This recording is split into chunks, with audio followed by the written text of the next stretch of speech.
Friends, இந்த special masala powder ஹெல்த்தியான powder. Non veg செய்யும் போது இந்த மசாலாவை ஆட் பண்ணிக்கோங்க. சூப் வைக்கும் போதும் இந்த மசாலா சேர்த்துக்கோங்க, நல்லா வாசமாக இருக்கும். கூட்டு பொரியல் இதெல்லாம் பண்ணும் போதும் இதை சேர்த்துக்கிட்டோம்னா நம்மளுக்கு நல்லா டைஜஸ்ட் ஆகும். இப்போ சீரகத்தை நம்ம நல்லா வறுத்து எடுத்துக்கலாம். சிம்மில் வச்சு நீங்கள் வருங்க. இது நல்லா வாசமாக இருக்கும். அந்த வாசம் வந்ததுக்கப்புறமா நம்ம இறக்கிக்கலாம். நெக்ஸ்ட்டு சோம்பு வறுத்துக்கலாம். சோம்பும் நமக்கு நல்ல க்ரீன் கலராக இருக்கிற சோம்பு கலர் சேஞ்ச் ஆகும். அதே போல் வறுத்த உடனே நமக்கு அந்த வாசம் வரும், நல்ல ஸ்மெல் வரும். அப்போ நம்ம அதை இறக்கிக்கலாம். நெக்ஸ்ட்டு நம்ம கசகசா வறுத்துக்கலாம்.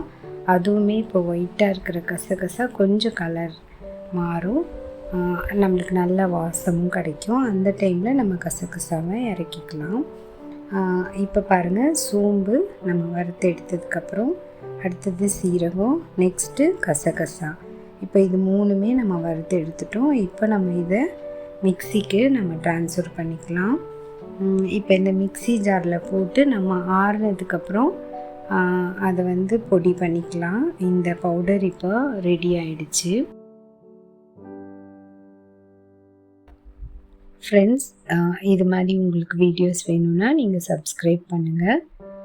அதே போல் உங்களோட டவுட்ஸ் ஏதாவது இருந்தால் நீங்கள் கமெண்ட் பண்ணி கேட்கலாம். Thank you so much for watching.